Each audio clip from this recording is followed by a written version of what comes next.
നമസ്കാരം ചാനലിലെ പുതിയ റിവ്യൂയിലേക്ക് എല്ലാവർക്കും സ്വാഗതം.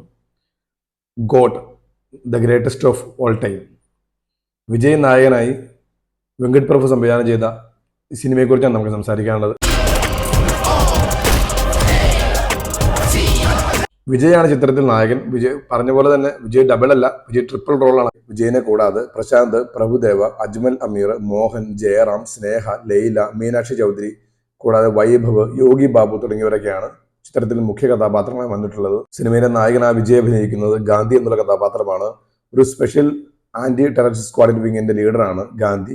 വർഷങ്ങൾക്ക് മുന്നേ സംഭവിക്കുന്ന ഒരു സംഭവവും അതുകൂടാതെ അദ്ദേഹത്തിന്റെ ടീം അംഗങ്ങളെയും ടീം ലീഡറെയും ഒക്കെ പരിചയപ്പെടുത്തിക്കൊണ്ടാണ് സിനിമ ആരംഭിക്കുന്നത് തന്നെ.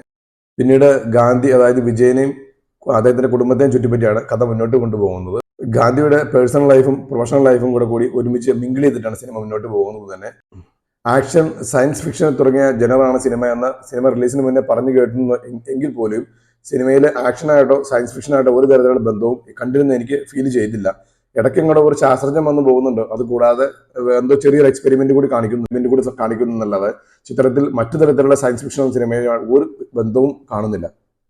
സാധാരണ വിജയപടങ്ങളിൽ നമ്മൾ ഇതുവരെ കണ്ടു ശീലിച്ചിട്ടുള്ള എല്ലാ മാനരസങ്ങളെയും ഉൾപ്പെടുത്തിയിട്ടുള്ള ഒരു നോർമൽ വിജയ് ആക്ഷൻ സിനിമ എന്ന് മാത്രമാണ് എനിക്ക് ഫീൽ ചെയ്തത്.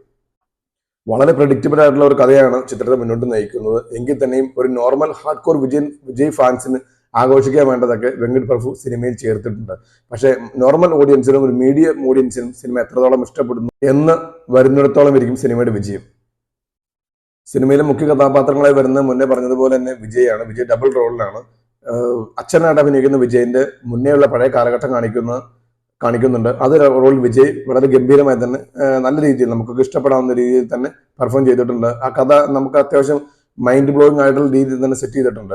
പക്ഷെ പിന്നീട് മകൻ വിജയ് വരുന്നതും വിജയ് പ്രായമുള്ള അച്ഛൻ വിജയ് ആവുന്നതും ഒക്കെ നമുക്ക് വളരെ ഒട്ടും രസിക്കാത്ത രീതിയിലാണ്.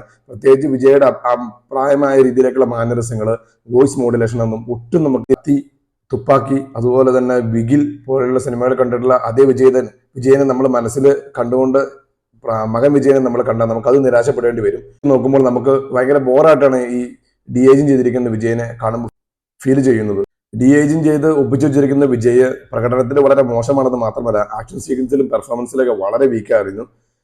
ഈ സിനിമയിൽ ഒരു ഗൂസ് ബംസ് നൽകുന്ന ഒരു മൊമെന്റ്സോ അല്ലെങ്കിൽ അഡ്രിനാലിൻ റഷ് നൽകുന്ന സിനിമയെ വേറെ തലത്തിലേക്ക് ഉയർത്തുന്ന രീതിയിലുള്ള ഒരു സീൻസോ സിനിമ കഴിഞ്ഞിട്ടില്ല എന്ന് വളരെ നിരാശജനകമായി തന്നെ വേണ്ടി വരുന്നു. അച്ഛൻ വിജയായ ഗാന്ധിയുടെ സഹപ്രവർത്തകരായ കഥാപാത്രങ്ങളായി എത്തിയ പ്രശാന്ത്, പ്രഭുദേവ, അതുപോലെ തന്നെ അജ്മൽ അമീർ, അദ്ദേഹത്തിന്റെ ടീം ലീഡറായ ജയറാം തുടങ്ങിയവരൊക്കെ ചിത്രത്തിൽ നമുക്ക് ഏകദേശം അത്യാവശ്യം നല്ല റോളും സ്ക്രീൻ ടൈമും കൊടുത്തിട്ടുണ്ട്.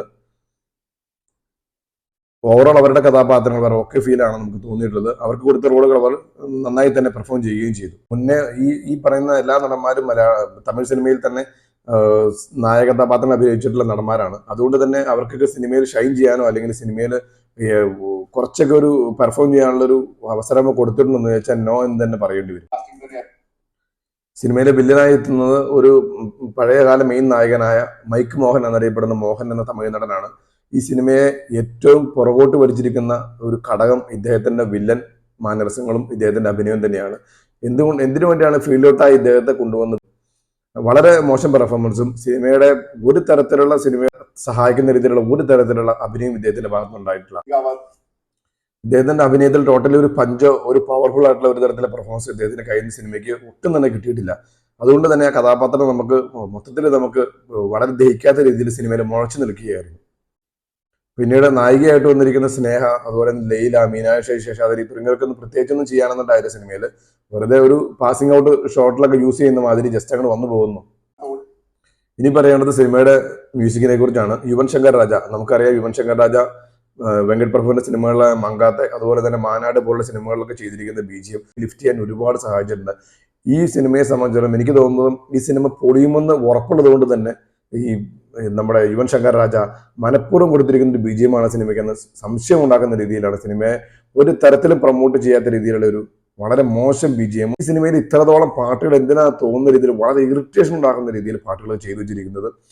3 മണിക്കൂർ ഓടുന്ന സിനിമയിൽ എങ്ങനെയെങ്കിലും കുറെ കഴിയുമ്പോൾ കണ്ടു തീർക്കാനുള്ള ബന്ധപ്പാടുകൾ നമ്മളിരിക്കുമ്പോൾ വന്ന് കയറുന്ന പാട്ടുകളെ കണ്ട് നമുക്ക് കൂടുതൽ ഇറിറ്റേഷൻ ആവുകയേ ഉള്ളൂ.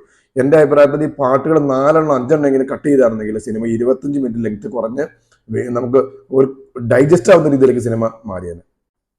സിനിമയുടെ ആദ്യ പകുതി അത്യാവശ്യം ഫാസ്റ്റ് സ്പേസിലാണ് നീങ്ങിക്കൊണ്ടിരുന്നെങ്കിൽ തന്നെയും ട്വിസ്റ്റും ടേൺസ് ഒക്കെ സിനിമയിൽ ഉണ്ടെങ്കിൽ തന്നെ നമുക്ക് ആ ട്വിസ്റ്റൊക്കെ നമുക്ക് ഒരു പഞ്ച് നൽകുന്ന രീതിയിൽ അവതരിപ്പിക്കാൻ സിനിമ സംവിധാനം കഴിഞ്ഞിട്ടേ ഇല്ല.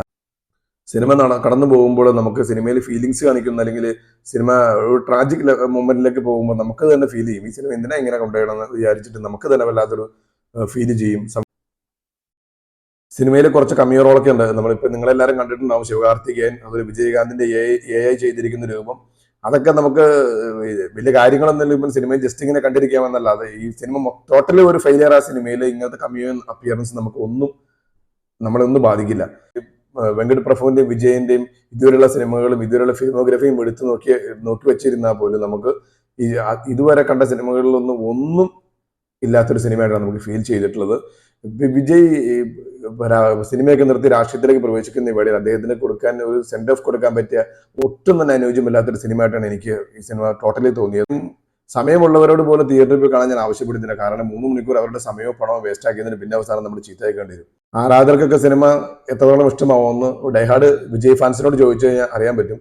സിനിമയിൽ പലതരത്തിലുള്ള അഭിപ്രായങ്ങൾ സിനിമയെക്കുറിച്ച് വന്നിട്ടുണ്ട്. Mixed reviews, negative reviews, heavy positive ഒന്നും സിനിമയെക്കുറിച്ച് ഇതുമായിട്ട് വന്നിട്ടില്ല. എന്ത് തന്നെയായാലും വിജയ് എന്ന് പറയുന്ന താരത്തിന്റെ ഒരു മൂല്യമുണ്ട്. ഏത് സിനിമ ഇറങ്ങിയാലും 200 കോടി 300 കോടിയും, നിലവിലെ ലാസ്റ്റ് ഇറങ്ങിയ ലിയോ 600 കോടിക്ക് എബവും. അപ്പൊ അതുകൊണ്ട് തന്നെ ഈ സിനിമ എത്രത്തോളം കോടികളൊക്കെ അടിക്കുമെന്ന് സിനിമയുടെ വിജയം കണ്ടറിയേണ്ടി വരും. ഗാന്ധി വേഷപ്പെട്ട പലരെയും കണ്ടിട്ടുണ്ട്.